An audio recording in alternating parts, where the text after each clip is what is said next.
Well, hello, my friends. Welcome back to another House of the Dragon reaction, this time to episode 2, in which I hope we will see the retribution to Daemon Targaryen's questionable decision to not just come for blood, but strike with infant blood. Strike 5-year-old blood. It has been a long week waiting to see the events that will fall out from his, dare I say, callous, rash, and frankly just stupid actions. I think what I'm most curious to see is, one, whether he will own up to this, and whether or not he'll approve of the plan B that was to eliminate the little heir to the throne, you know, a little innocent one, because frankly, I think his intention was to strike, strike again, draw blood, show that they're in the game here, and they're not to be trifled with, Team Black. He doesn't want to be seen as weak, and I think that's how he viewed Rhaenyra during her stages of grief. But the more I've been thinking about it, the more it's like, I don't know if Daemon even would approve necessarily, or be pleased or proud of the fact that they were able to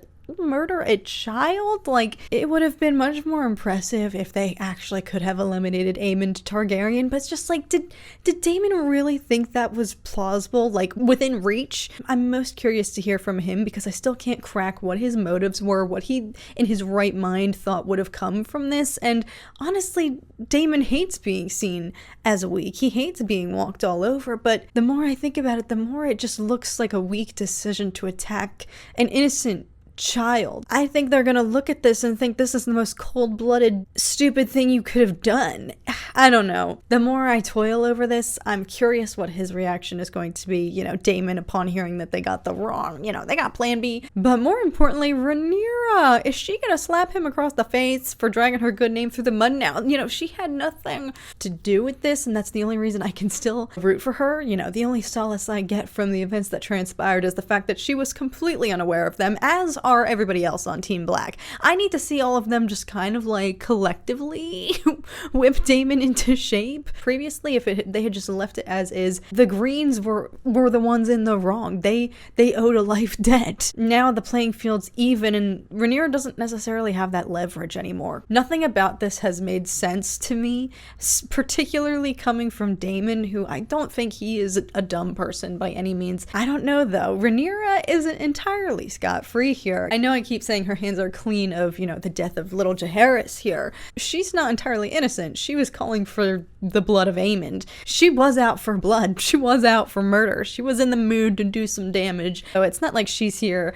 on an angelic high horse having nothing to do with this. Technically, Daemon could throw this back in her face and say these were your orders and they botched it, not me. He could totally twist the blame to make it look like this was all Rhaenyra's fault if she just hadn't asked. She's the one who asked for somebody dead. She just wanted death. She wanted to inflict pain and suffering, the same anguish upon, Alicent. Granted, this isn't Alicent's child, it's her grandchild, which, to think of her as a grandma, my brain short circuits. However, this is blood on Alicent and Criston's hands as well, too. I didn't really dive into that last week, but Commander of the King's Guard, what's he doing? Not being on his watch. So yes, while this isn't Alicent's own child, it's not exactly the same pain that Rhaenyra has been suffering with. Will she have a guilty conscience? I don't know, because she seems to absolve herself of any wrongdoing here. I don't know if she'll accept any blame for this at all. Again, that's what's so wild about this show. It's just like, where and how can you place the blame? It just bounces around from person to person. Everybody's at fault. But perhaps Alicent will actually take this upon herself for once. She ain't gonna admit it to anybody, but I'm curious if she's harboring some internal guilt. The biggest questions, of course, is how are Team Green gonna retaliate to this? And I'm sure not lightly. So, without further ado, let's just find out, shall we? It's been a week of waiting. Let's finally get into this. This is an hour and 20 minutes. Holy shiz, these episode lengths, they are not holding back.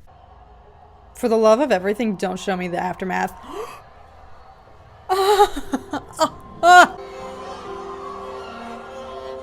Is like everyone a suspect? Is that what they're trying to rally right now? Or are they just evacuating everyone because they think they're all in danger? Yeah, now you want to do your job, huh? Where were you an hour ago? I'll kill them! This is war! I declare war! They're like, nobody come in here.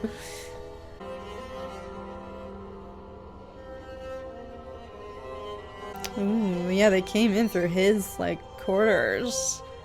Is he realizing that he was the intended target? And they robbed him, yeah. Ooh, he's totally like, dang. The gates have been shut. The villain will be found. His pain is ended. Not me feeling bad for the Greens. F. But what have you done to Micah? And they will pay for this. And what if the hand that's done it is not who must be blamed? The gods punish us. They punish me. Accountability. Some good may yet come of this.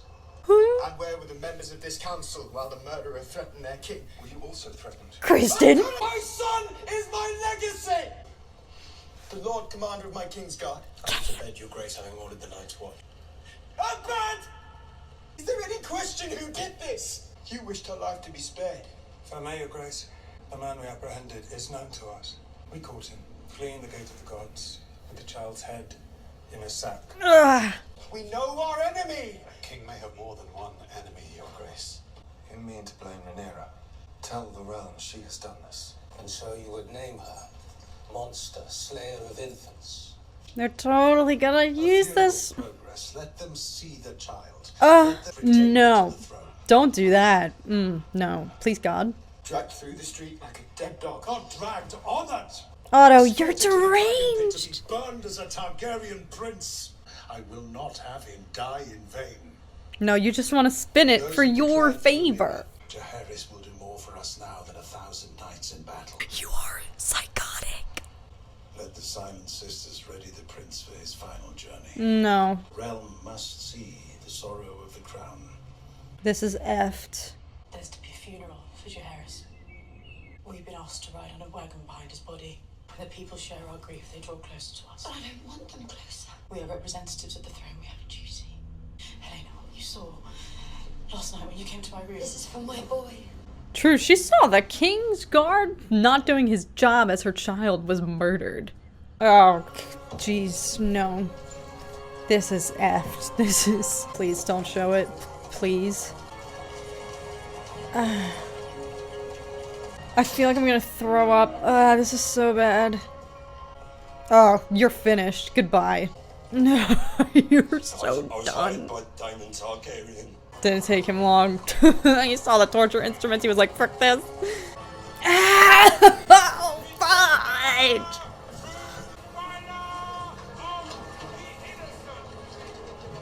I can't believe they showed it. You can hurt me. No, but I cannot vouch for his grace. Ugh.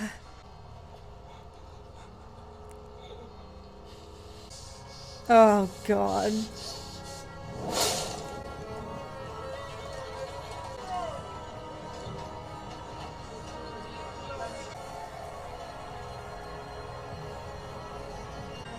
Oh, I feel so freaking bad for her.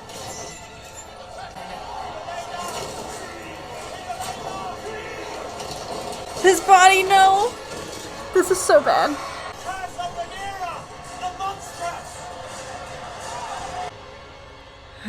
The boy's head was severed from his body. Thousands witnessed the procession.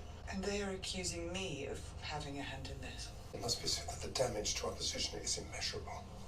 You! But it's a lie. Mm. That I would inflict such a thing on Helena of all people.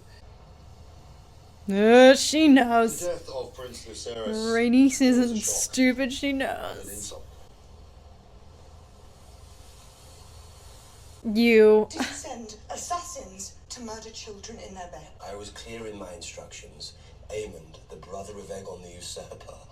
If Aemond was not to be found, what were your instructions then? You have wounded me, weakened my claim to the throne, my ability to raise an army. I cannot trust you, Daemon. I've never trusted you wholly. Much though I wished to, willed myself to. Tea. Or have you used me to grasp at your stolen inheritance? Get him.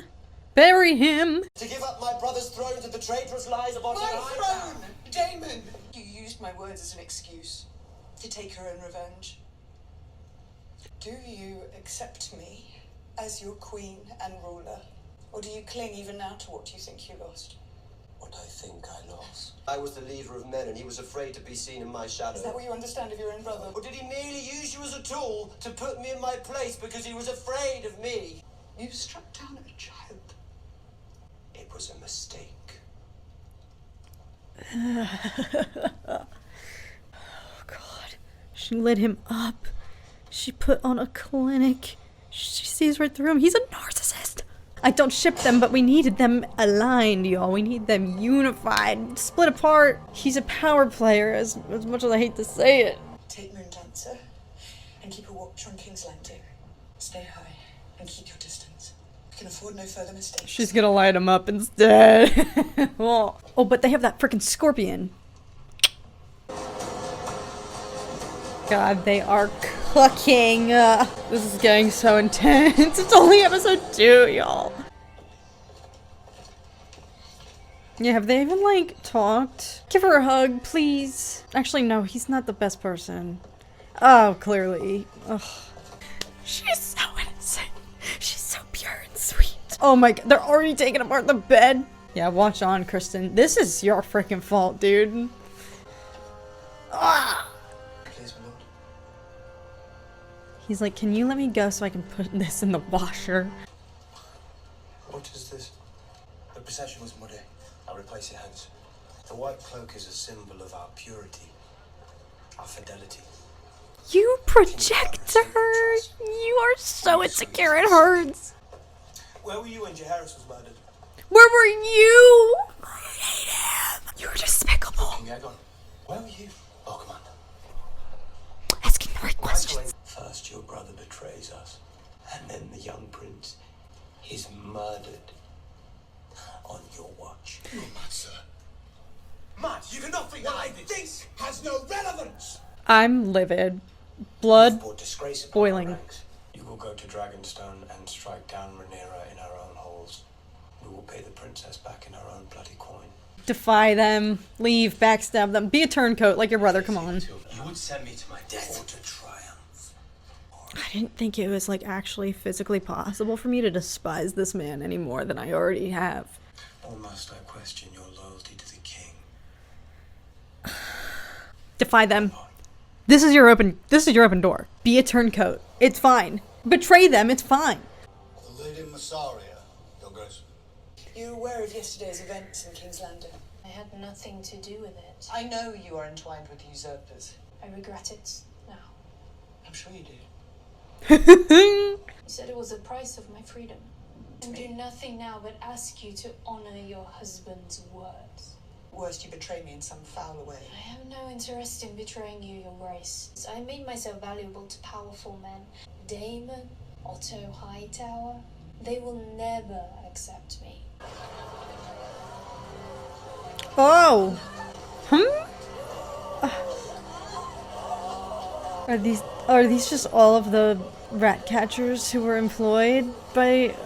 The rat catchers! I had them hanged. Idiot! Beware how you speak to your king, my lord. He's murdered innocent men for all to see. I didn't think Otto had this much Gather now at our gates to weep empathy. and curse your name. We made a bitter sacrifice against the deprivations to come, and you've thrown it away. He's gonna denounce him as the hand. At least I did something. We must act. Sir Criston Cole has acted. He's like, what the F did you do? You sent Sir Eric to slay Rhaenyra. Alone. God's help us all. You never think of your father, My father is dead. and we are the poorer for it. Self-awareness. He was right about you. He made me king. Is that what you think? This is the one and only time I'm rooting for Otto Hightower. Remove your badge, Sir Otto. Saw that coming, but it was worth it. It was so worth it. He buried him. Give it to Cole. No. F that, no. My new hand will be a steel fist. You will regret this. Not me rooting for Otto right now. He's so right, though. I don't think this is coming out of self-service. Everything he does is in his own family's name, but his words, this is foreshadowing. He is warning him. I sense that there is danger in you yet, but I will keep the word of my house if you say that it was given.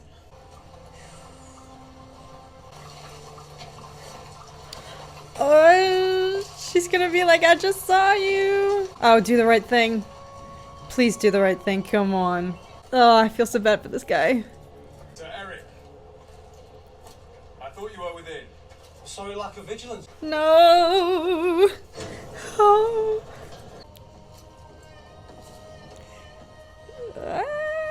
Oh god. Twinception. You must sleep tonight, Your Grace.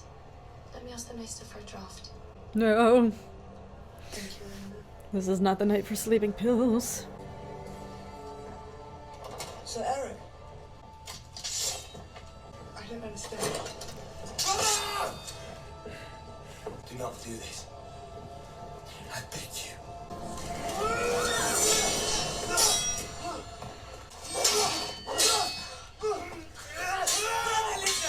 I can't tell who's who. This is so tough.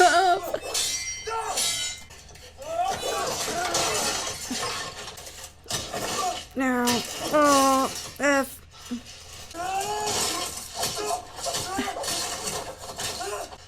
We were born together. You parted us! I still love you, brother.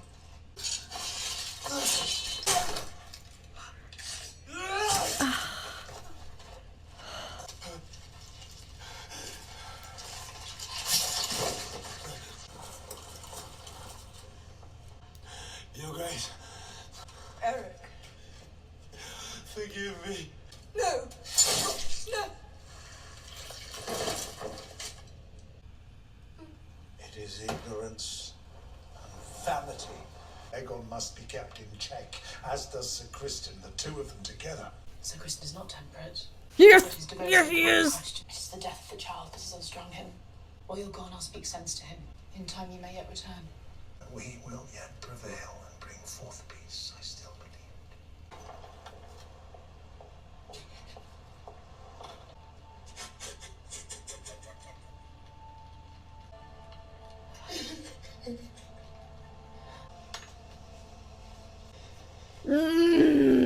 No. I hate this. I hate them. Nice.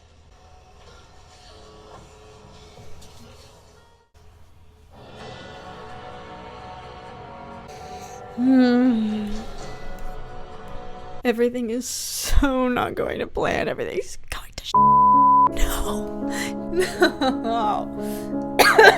How? How could I have been so blinded by my rage? My absolute hatred for Otto Hightower. How could I have missed the true looming threat? Motherfricker. Frickin' Criston Cole. This goes for everybody in this episode. The performances were elite. This is what makes this show so incredible. Like, you forget that you're watching actors perform and they just become their character. The performances, especially the follow-up, you know, just the heat, the tension, and the emotions, and just despair, you know, following, you know, the assassination of, you know, little Jaehaerys. Like, everybody freaking brought their A game. And so this is a testament, of course, to Criston Cole. I should know his actor's name off the top of my head, but he's so... The fact that I despise him so much speaks to his performance. That's a good thing. Like, I didn't think it was humanly possible to despise someone this much. No, he's despicable. In a good, this is all in a good way. This is in reference to the character now. The actor, A-game, phenomenal. It's obviously, that's a testament to his performance that he can drive me to the absolute brink of my sanity. I can't believe. But everything, it's not going to plan. This is so not good. For Team Black, of course the Greens are going to, hijack the scenario here and manifest it and twist it to manipulate, public favor for themselves, regardless of whether they had proof that it was Rhaenyra or, her Team Black. Granted, you can't fault them for jumping to that conclusion. Like, I would do the same, frankly. That's why, what did Daemon think was gonna come of this? So I'm so glad that Rhaenyra sniffed his nonsense out. She sniffed him right out. She put on a clinic. Told him everything he needed to hear, and he just wouldn't hear it. Season 1 Daemon, I was full allegiance. I pledged. I was like fully on board. This is Daemon's world. We're all just living in it. Supported him so much, and I think it's because he was steeped more in that vulnerability and trying to prove himself. In those times, he would step up to be the hero and to show his worth, and you couldn't help but root for him because he was in the shadow. Now it's like he's in his wife's shadow, and he physically can't stand it. Why am I not rooting for him anymore? It's because he's like a narcissist. Like, she's almost become invisible to him. He keeps referring to the usurped throne as my brother's throne. Would he have ever accepted Rhaenyra, even in circumstances in which, if none of this had even happened, in the circumstances that it is, as bloody and, treacherous and stressful as it has been, even in the most peaceful circumstances, whether Daemon would have accepted Rhaenyra, watched her ascend without putting up a fight. I will say though, Corlys and Rhaenys were jokingly debating whether he would even dare to usurp her or try to take the throne from her. If he does, that's stupid, but I don't think he genuinely would want that though. Like, at the end of the day, as much as I don't ship them, I do think he loves her in some way, but she kind of painted the picture perfectly. She's just kind of a vehicle for him to avenge himself. That's kind of the rage that he's been acting upon. You could say that he made this stupid decision to, send these two randos to kill a prince in the Red Keep. You could say that he did that out of love for Rhaenyra, and that he was just honoring her, his ailing wife's grief to try to make things right and remedy that through revenge. But the more I think about it, that's so not what his purpose was. I wouldn't say he's so twisted as he would have done that. No, there's no way. I don't think it's that deep that he would have done that in order to weaken her claim, in order to, have public favor turn against her so that he can be a third party in all of this and swoop in, once her name and Aegon's names have been tarnished. I'm thinking too deep into this. I don't think it's that entrenched. I don't think he's that smart necessarily. Maybe he is, but the problem is though, as I was saying in season 1, after they tied the knot, I obviously don't ship them together, but they're a power couple. Them together, unified, putting on a front, like they're a force to be reckoned with, and he's one of the biggest power players. In some aspects, yes, he's pushed this pursuit too far. They've done irreparable damage that she's gonna have to just fight now, Rhaenyra, to overcome whatever shame has been brought upon her reputation now. The slander that the, Greens have weaponized against her, using this for their own advantage. Daemon has made this an uphill battle now for her, then pieced out, did some dirty work, and then just left. It's like, well, now we freaking need you. The Daemon Targaryen who's willing to push it to the limit and go too far, that's who we need now, because that's what's about to be happening. It's more time, baby. The show is just so brilliant in the way it makes you flip-flop back and forth on all these characters. I thought that, this season, seeing as the time jumps are pretty much over and everybody's pretty locked in now, settled in, I didn't think I would be so wishy-washy, flip-flopping back and forth between how I feel about everybody, but this show has still found a way to... How the frick was I rooting for Otto frickin' Hightower? Maybe not rooting for him, but I don't know. I've doubted him for so long. It becomes pretty clear right out of the gate in season 1 that he has intentions that are self-serving. Sure, he's the hand of the king, but it's all in favor of his own family, his own name. I've been so... I don't want to say, maybe I am guilty of having tunnel vision when it comes to how I perceive his intentions. Malicious. That's how I've always felt it. But I don't know, maybe I was so blinded by that, that I failed to acknowledge maybe that he does, a part of him genuinely does want to serve the realm. He's so disturbed. I don't know. It's his performance in that moment when Aegon threw him out. His snap in that moment, his breakdown, it didn't feel like it came from a selfish place of how could you do this to me. It felt very much fueled by you have no idea what you're about to unleash, no idea what the frick either of you are doing, and this is going to fail. You're dooming all of us. That didn't feel selfish to me. It felt like he saw the future. I felt like he was trying to save Aegon from himself, not for his own purposes to keep his job, but for the first time ever, I really felt like Otto was serving the realm. God, I cannot freaking believe. Criston Cole, though, freaking makes him look like kindergarten, child's play. Like, they made it possible for me to dislike somebody more than I went into this disliking Otto Hightower. He's been public enemy number 1, but the true looming threat was freaking Criston Cole. He's freaking weaseling his way into everything, and now he's got freaking Alicent. F. I don't know if I'm prepared for the next however many weeks of this man's plotting. And they're just enablers. The two of them, he's on a power trip now. He and Aegon both. Power to Otto Hightower. You know, I was there gasping like, what the F is he trying to do to weaponize this situation and take this awful tragedy, the death of this poor innocent 5-year-old, and use it for, leave it to him. Only a person as deranged and self-serving as Otto Hightower could find some way within the span of 5 minutes after this tragedy to turn it around for their own benefit.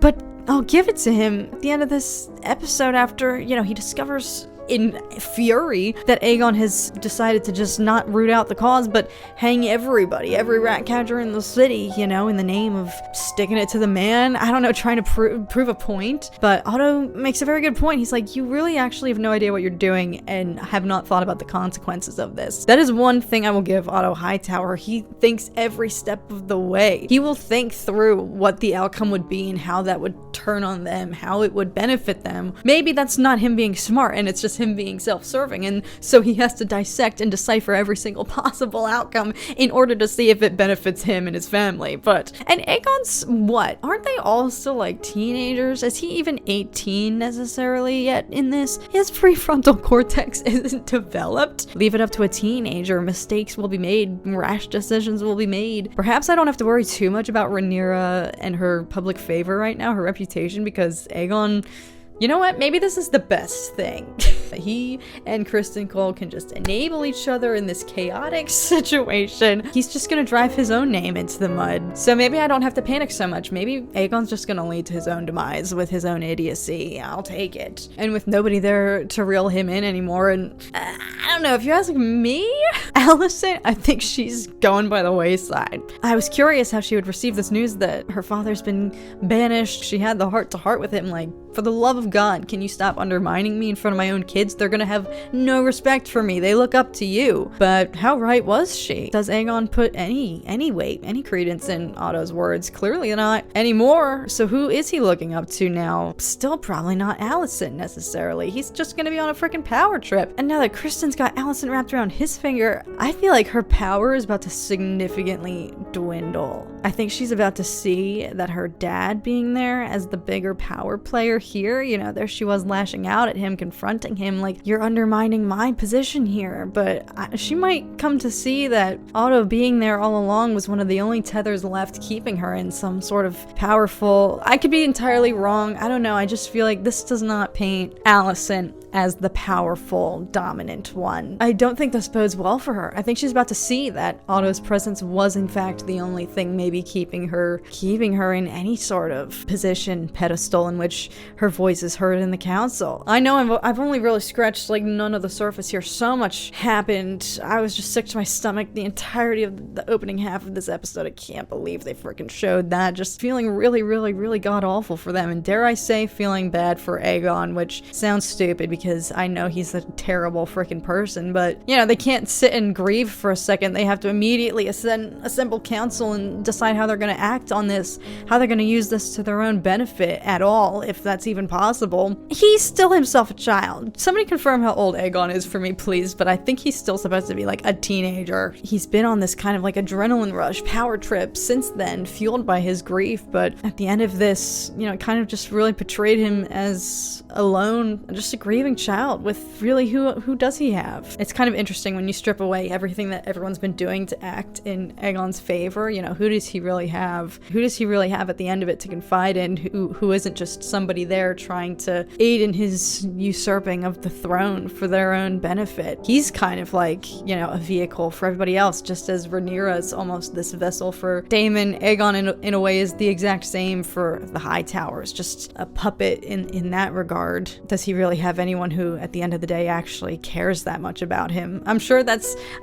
on his mind, because if everything had gone peacefully to plan and Rhaenyra had ascended the throne and everything worked out fine and none of this had transpired, nobody would be fighting this hard for Aegon. Would anyone care this much about him? I'm sure that crosses his mind, which is why he's probably, you know, savoring the power trip. One thing that came out of this, though, is, you know, Rhaenyra and her interactions with the White Worm. I didn't really think anything of them. I feel like that was the kind of through line of this episode, to prove that at the end of the day, in spite of all of these other obstacles, hurdles that she has to overcome and act upon now, you know, she's still grieving as well, and now she has to respond to these awful allegations and accusations that could tarnish her name forever, but she can still act with reason, knows when to do the right thing. I don't know, that's what I got from that. Is that me just reaching to try to find ways to still root for Rhaenyra? Possibly, but I feel like it was pretty evident. It shows that in spite of this dire, awful situation, she's still looking to just make small decisions that are in favor of doing the right thing, of doing good for even just one person here in the midst of all of the chaos. But now she's lost her Queen's Guard. I felt really bad that I couldn't tell those two apart. But in my defense, so could nobody else in there did.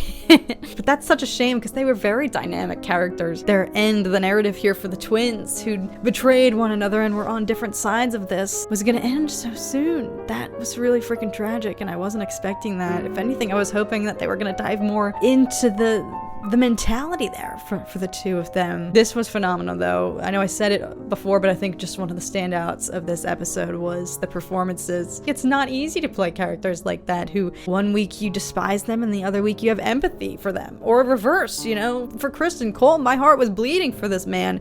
In season 1, he bore his soul and had all this great vulnerability, and then the next I was like, F this man. And now here I am a season later saying I can't believe it's physically possible, but I despise him even more. Dare I say, I think I liked this episode better than the opening. It's just gloves are off. Gloves are coming off. Well, thank you guys so much for watching. Apologies if none of that was coherent. I feel like this season is about to just be even a step up from season 1, which was already incredible. So we're in for one, folks. Still Team Black, baby. Banner is still raised for now. Questionable, but still. I'll see you guys in episode 3. But until then, hope you guys are doing so well as always. And I'll see you guys again very, very soon. Bye, guys.